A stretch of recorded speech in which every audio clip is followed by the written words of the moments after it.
Assalamu alaikum to all. Bismillahir Rahmanir Rahim. Good evening. Hope all of you are good in health and safe from COVID-19. Welcome to our webinar titled Higher Studies of Overseas Countries, Opportunities, Preparation, Challenges, organized by Gobeshok Hotiche Group. You already know that Gobeshok Hotiche Group is helping the research enthusiast learners by sharing resources, conducting offline or online training, arranging seminars, workshops or webinars, research collaboration or supervision, etc. The main vision of this group is to create research environment in Bangladesh by removing the fear of research from the students. We know that higher education institutes are the place for knowledge creation and knowledge dissemination. But most of the case we see that most of the universities or higher education institutes are going on the traditional way. The teachers taught the theory in the class and they showed in the laboratory, but there is no knowledge creation and dissemination at the undergrad level. So we are trying to create such environment that the students got motivated to do research from the undergrad level because it has a great impact. If a student don't understand the research method or don't start research at undergrad level, he cannot do well in masters and PhD. That means in higher education institute. So our main mission is to remove the research fear and creating research environment among the students of Bangladesh.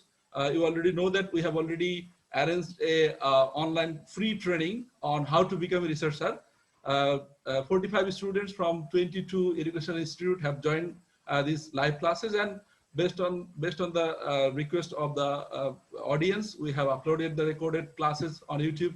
This webinar is also a part to assist the young researcher or enthusiast learners to help them what is the necessity or what is the opportunities and what is the challenges of higher studies. We know that higher studies and research are closely related because there is no degree with research. Most of the higher degrees, I mean masters or PhD, are related to research. To got admitted or to graduated from higher education institute, you must do research. So we know that the speaker of this webinar is Professor Dr. Saidur Rahman sir. Professor Dr. Saidur Rahman sir is currently working as distinguished research professor and head of the research center for Nano-Materials and Energy Technology at Sunway University, Malaysia. He is also working with Lancaster University as full professor. Previously, he worked as a chair professor at the Center of Research Excellence in Renewable Energy at Fahd University of Petroleum and Minerals, Saudi Arabia. He graduated from Bangladesh University of Engineering and Technology, BUET, in 1997 from the Department of Mechanical Engineering and completed his both Masters and PhD from University of Malaya, Malaysia. We know that recently his success story has published in numerous newspapers in Bengali as well as English. Thomson Reuters, we know, as well as Clarivate Analytics awarded him the highly cited researcher for being among the top 1% researcher for most cited document in his research field for the 6 consecutive years, 2014 to 2020. He also received the highest accumulation citation award from University of Malaya from 2011 to 2014. In 2019, Professor Saidur Rahman won the Vice Chancellor award for achievement in research at Sunway University. Professor Saidur Rahman has published 500 journals. Most of them are in the top ranked journals. So we are not like to extend more time in briefing about him. So I invite Professor Saidur Rahman sir to conduct his session. Sir. Thank you, Sabir. Assalamu alaikum and hello everybody. So this will be my third presentation on higher studies in overseas countries. So in the first one I gave with the BUET CRC Club, second with the Bangladeshi community, I think 1 week back, and some of you, it was our initial initiatives and it was not properly arranged. So some of participants could not attend. And also the recorded video was also somehow, it was unfortunately deleted unintentionally and could not download. And because of this few reasons, I decided to give this seminar once again. This basically on the need basis, I can continue I can give again and again for your benefit. As we know, some of you sometimes may not have internet connection or some other reasons you cannot join. So time to time we can arrange, but maybe different topics. Okay, so first of all, I want to thank Sabbir and his team to organize this webinar, particularly for the benefit of our younger generations, those who are intending to pursue their higher studies in overseas countries. This is basically my almost 23 years of experience after completing my undergrad. I moved to Malaysia, and most of my time I spent in Malaysia, particularly the top universities in Malaysia, University of Malaya, where I built my research career. So basically, I'll be sharing my experience, what I have been doing, and I supervise a number of Bangladeshi students, those who are now in Australian top universities. This basically inspired me also to share my experience, why they are in good or top university with scholarship. So those are some of the recipes and my experience, collaborations with other people's. So this, I feel that this will be something good to share with you for your user benefit, so that you really can prepare yourself for higher studies. Okay, let me open my slide.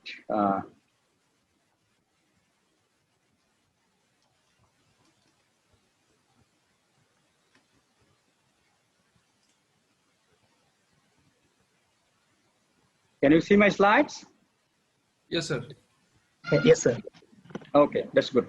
So as you can see in the title, basically 3 things I'll be covering: opportunities, what types of funding scholarships are available, how to prepare for yourself, those who are at first year, second year, third year, and fourth year, some preparations in case if you have some deficiency to fulfill the criteria. Of course, there are challenges. So these 3 things basically I'll be covered in my presentations. So first, I'll be talking about why you want to pursue higher studies. So number 1 is basically to improve the skill, knowledge, to be better innovative researcher academicians. So what we do? So when we finish our primary, then we move to secondary schools, colleges. So when we finish our university degrees, then we look for master's, PhD, basically to improve our knowledge and skills. For example, today you are attending this seminar. What is the purpose? To improve your knowledge on writing, to improve your knowledge to get more information, how you can pursue your higher studies. So again, this is improving your knowledge and skills, particularly knowledge, so that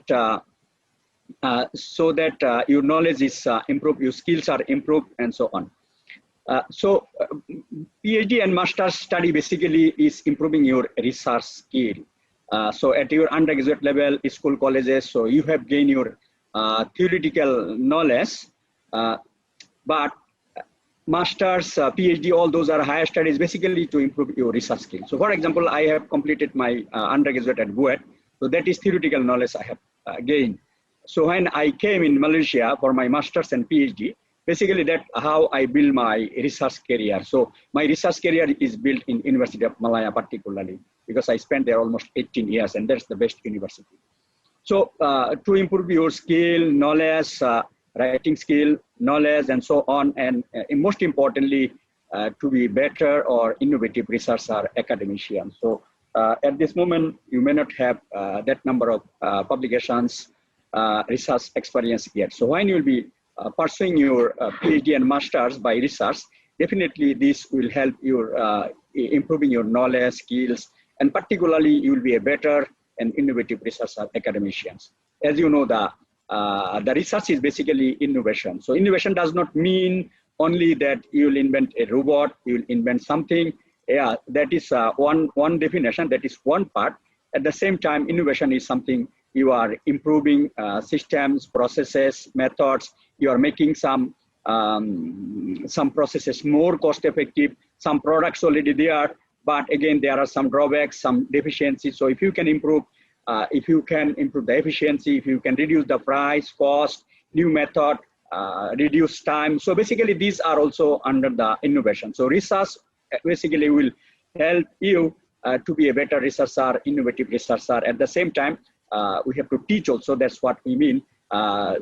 We have to supervise, we have to teach undergraduate students. So if we have improved knowledge, better knowledge, latest knowledge, latest topics, we top up our knowledge with the latest happenings, state-of-art knowledge, definitely this will be beneficial for undergraduate student when will be teaching, particularly optional subjects or what we call the some expertise-related subjects that we normally teach during the 4th year, and also the undergraduate thesis, capstone projects, and so on.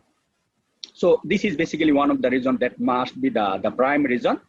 Of course, if you are looking for higher studies, so you have to look for, these are the strategies also you need to learn, you need to know also. So top researcher, top universities in the world. Why?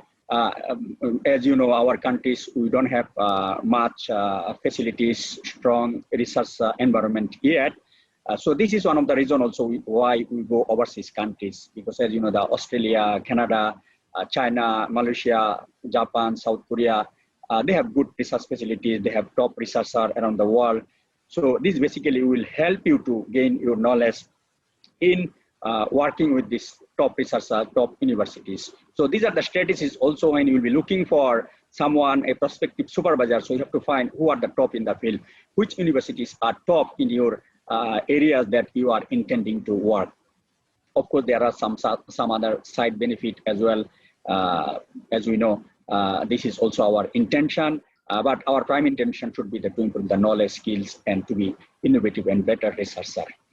To settle, to get the PR, citizenship in overseas countries, of course, once you are certain period of time, and once you have completed your master's PhD, so your knowledge is improved, your degree is that specific countries. So this will help you to get a PR or citizenship in certain countries, particularly the Western countries, Australia, US, Canada, and Europe.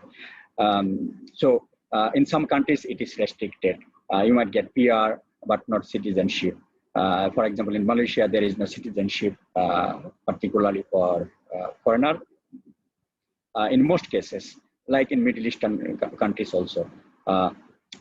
And to lead the decent life and job. So once you got PR, citizenship, and you have completed your master's PhD with good results, good outcome, good topics, so definitely there will be opportunities to get a good job.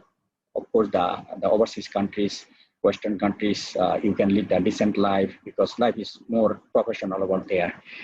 At the same time, also in Western countries, you know, there are good universities, school, colleges, so it will be better future for your children in some cases. So these should be the reasons why we are looking for our higher studies.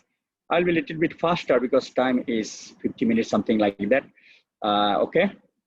So what type of degrees? I think this also you need to know, otherwise you may have misunderstanding. So basically the research degrees, PhDs and masters where scholarships are available. So in this case, the PhD and masters are research focused. Obviously, there are certain courses, 1 or 2, 3 relevant courses. In some cases, you need to complete. Those are called the course few credits, but mostly it will be the research base. And in this case, you need to write also the proposal for the admission purpose. I'll be talking a little bit more how to write the research proposal. And in future also, I'll be giving some talk in details how to write the research proposal. It is not a big matter at your initial admission purposes, but if you know how to write a good proposal, I think that might also be entice potential supervisors that you know how to write good proposal, may attract your supervisor also that yes, he has good skill on writing the proposal. So this might be also for the preparation purpose. I think how to write a good proposal will be a good option in future. There are non-research degree taught courses, basically focusing or concentration on courses, maybe some amount of research, like what you do at undergraduate courses, 3 credit, 4 credit, or 5, 6 credit, something like this. So in this case, scholarship will not be available, but maybe in some cases there are sponsors. Your home countries may give some sponsors, or some scholarship may be available from the country. That might be, and also sometimes internationally, also some underprivileged countries, they also provide scholarship to train them. So there might be possibilities, but scholarships are mainly for research degrees, because those are fundings are obtained from some funding agencies. Research topic, I think this was also question. So I have gone through your queries, your questions also. Sabir sent me. I have read, and I put this additional something on research topics. So how to find the research topics? Basically, we don't have enough time, but I put few points here. At least you can do your homework. You can spend some time to find a topic, because topic is important for your future career, future research. It is very, very important, and for your impactful research, also for niche area, I think it is very, very important. This is how also I changed my topics in my academic life. So I started my research on household appliances, and then slowly I moved to industrial energy efficiency, and also I included that nanotechnology. So that's why the research topic is important. So global issues, challenges, normally there are sometimes conferences on this, so you can search for all those conferences, and you can see certain topics on these global challenges and issues. Identify top researchers working in the field. You see where they work, what are their topics, where they publish. This is another way of identifying research topics. Hot topics, niche area. So this can be done. These are quite high level. For your case, it might be difficult. So that's why the collaboration is sometimes important. And also if you attend workshops, seminars like what I'm giving here today, and maybe there are some other researchers, scientists give online seminars. So if you attend, so probably you can get some advices from them. But this Web of Science and Scopus, normally these are subscribed. So if university subscribe, then only you can get all those things. But Yahoo, Google, all those other alternatives are there also. You can find, and Science Direct is particularly open. You can put some keywords, and you can find certain topics and highly cited research area. Some of the areas like artificial intelligence, data science, energy. So these are highly potential area. Just for your information. Obviously, there are many other fields as well. I cannot give each and every details here due to limited amount of time. Initial stage of research, you should not be so much worried at the initial stage, but if you can, that will be good. This is how I did not know that household appliances is basically not that strong research area, but to me it was a training. That was training basically on the energy efficiency and so on. This is how I trained myself as well. And then slowly I moved. So initial stage of research is basically training, so that you can self-train yourself and then move forward strategically. Strategically meaning that you do your homework, whatever the points I mentioned here, you establish collaboration, you discuss with the top people, researcher, and find the suitable topics for your long-term research career. Always do your homework, as I mentioned. So without doing your homework, whatever I'm giving talk here, seminar here, it might not be that much effective. So basically you have to spend certain period of quality time to identify the relevant research topics in your specific area. So as I mentioned, I attend relevant seminar and workshop. There are also some ideas you can find. Research proposal, I think it is important for your admission purposes, particularly for research degree. Normally, if you started communication with the prospective supervisor, he or she might have already the research grant topic. So in that case, you will have the topics. So you can do your homework, and you can write a draft proposal. At least you can request your prospective supervisor, can you give me the title? Can you give me the objectives of the projects? And then probably you can write a research proposal with something like these are the content mostly when I will be asking my students to write the research proposal. Basically, these will be the major content. So title, basically you can get it from your supervisor, draft title, tentative topics. Then you can write the draft title and topics. And then you put some background informations, applications, aim, purpose, That is what I call the background information. Maybe 1 page or half page should be okay. Some applications, aim, purpose, why your research is important, what research gap you are going to fulfill. So with this information, that is what I call the background information. And most importantly, I think the objective is the most important for your master's and PhD. So if you have 3 to 4 objectives, that is up to master's and PhD level, I think that will make your proposal is good. So whatever you are trying to do, that is basically your aim and purpose, basically with the objective. This is very important for your writing a proposal, research grant proposal, your thesis proposal, your paper. So everywhere, this objective is very, very important. Is meaning that where you want to go, what you want to do for this 3 months, 4 months, or 1 year, 2 years. So basically, objectives are very important. So normally in my original paper, I show how to write the objectives. Maybe in future, I'll show you that one also, how to write objectives. Timeline, because this is your master's PhD program. So if master's normally 2 years, PhD normally 3 to 4 to 5 years.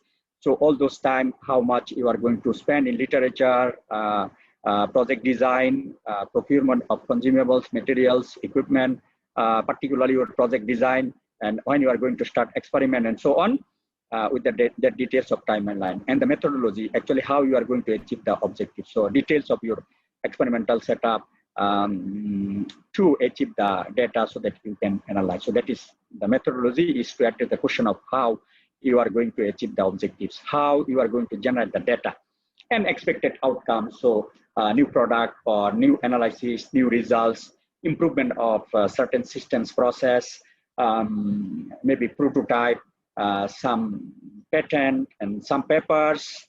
Okay, so this you gave some tentative indication of your outcome. So with that, I think this will help you to write a good research proposal.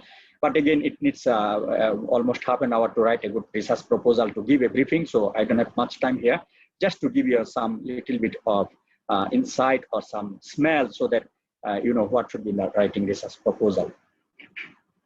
Now, this is also the question where to go, where I want to go for my higher studies. As you know, this world is so big.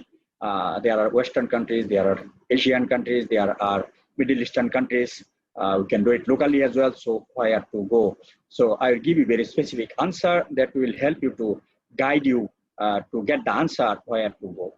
Okay. So as you know, in our countries also there are top universities, the best universities, and among them also there are top students among the top 1%, among the top 10%, among the top 20%. So if your CGPA is extremely high, 3.5 and above, 3.8, 3.9, something very high, and you have IELTS, TOEFL score are also high, and your target actually is to be settled in US, Australia, Canada, and Europe, and you are looking for world-class universities, for example, Cambridge, Harvard, MITs, and so on, and you are eligible, you are highly talented students, definitely I will strongly recommend to move there to pursue higher studies in all those countries, particularly in US, Australia, Canada, and Europe.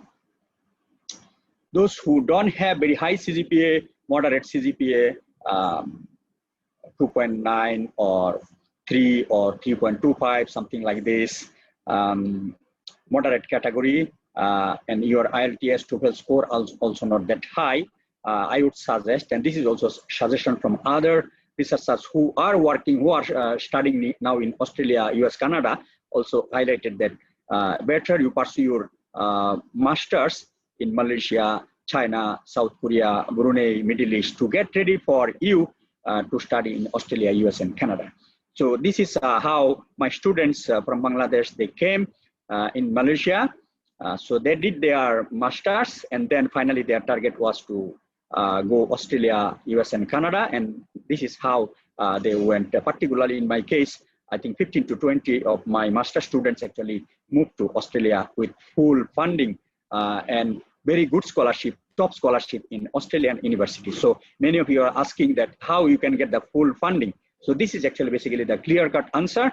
If you don't have high CGPA, moderate CGPA, IELTS, TOEFL score are not that good, you don't have research experience yet, so let's do research, your masters in Malaysia, China, South Korea, Brunei, Middle East, and you publish few papers, basically the publication has a heavy weightage.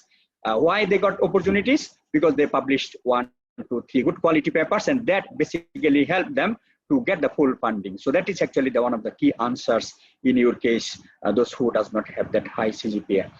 Alternatively, many of you, because fundings are always limited, you may not get in all those countries as well. You can try also in local universities in collaboration with the overseas researcher to prepare or to get ready for higher studies with scholarship. But my feeling is that you always looking for overseas countries. But again, you always will not, all of you may not get that opportunity. So that's why don't take it lightly what I'm advising here. When you get admission in local universities, particularly some good universities, maybe they have research opportunities, maybe some supervisors, some researchers are still good. As you can see in Bangladesh, there are some good researchers as well. So if you are engaged with them, you do your masters, you published 2 or 3 papers, maybe 1 conference, 2 journal papers, even not that high quality, I think that might help you to get scholarship for your PhD studies in overseas countries. Can publish, again, this is, as I mentioned, for the purpose of preparation. These are not well planned. So normally you plan for higher studies at the end of 4th year. So if you have good plan from the first year may not be that much focused because your research idea may not be that much strong at that situation. So maybe from 2nd year, I think it is good now that online seminars are there, like Sabbir is giving the how to be a researcher, some basic things, and there are other researchers also giving. So if you attend all those things, if you improve your knowledge, and if you also search through Yahoo, Google's, YouTube, how to be a researcher, and you will find definitely some knowledge. You can improve your knowledge on research, not only the theoretical CGPA only to improve your CGPA only or to get the better CGPA. I think if you spend some time every day, maybe half an hour on research, this is how you can train yourself. Particularly if you are serious that you want to be a good researcher, you want to settle in Australia, you want to pursue your master's PhD in top universities. So if you spend some time every day, maybe half an hour on improving your knowledge about the research, if you have some slides, my slides are always in the website. So if you read all those slides also every day, that basically will help you to understand what is research, how to be a good researcher, where to publish, what to publish, and so on. All those details you can learn by spending half an hour. In my view, half an hour is not that much time. However, good planning and preparations are needed, as I mentioned. So if you make some good planning, that is possible. You attend some workshops, seminars, you do your homework, you plan your own time.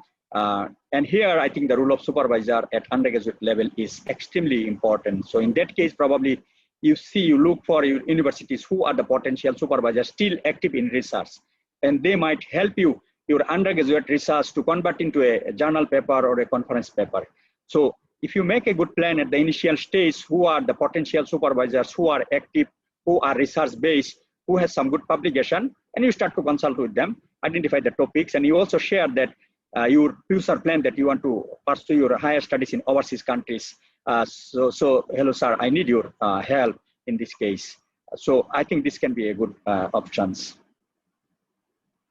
So there are questions also, can we study in Muslim countries? Because, you know, we are Muslim populated countries like Bangladesh. So as you know, the fish need environment like water. So we Muslim, we also need an environment. Definitely, this is some of our requirement. So in my case also, when I'll be looking to move in specific countries, I'll be looking for the overall situation. So research opportunities and also my this matter particularly also. So again, it depends. Different people, even though we are Muslim, but different people has different feelings, views, attitude, and so on. Some are moderate, some want to be highly religious. So it depends basically on you where you want to be settled. But if your intention is to be in the Islamic environment, so definitely then there are options. So it depends on your personal preference. For example, some of us highly prefer in Muslim countries. Then of course there are options. So like Middle Eastern countries, Saudi Arabia, UAE, Qatar, I think they have huge funding, they have good research opportunities. So you can try over there with full funding scholarships, and the environment definitely will be good.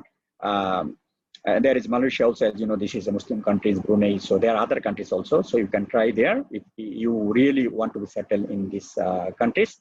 But take note that you may not get a European citizenship in this Muslim countries. So these are some of the drawbacks as well. One can practice Islam in Western countries. Probably, you know, the mosque, all those religious related things are also there. There are mosque, halal food, Islamic associations over there. But you may not find them as convenient as Muslim Islamic countries, because mosques are here and there. But in Western countries, actually, it will be maybe after 20 kilometers away. Halal food maybe you have to bring from certain shops organized by Bangladeshis, Indian, Pakistanis. So it may not be that convenient like Muslim countries. So again, this will help you to make your own decision. Okay, so there is a question also in my Facebook inbox. Some of them ask, I'm from a madrasa, so can I enroll? So I think as long as, because these are also subjects, even in Western countries also, these religious related subjects are also taught. So as long as you are qualified, there are funding opportunities, so you can look for that. But again, I think the language is also important. That's why the English language also need to learn as well. But if your Arabic language is more than enough, definitely that will help you also.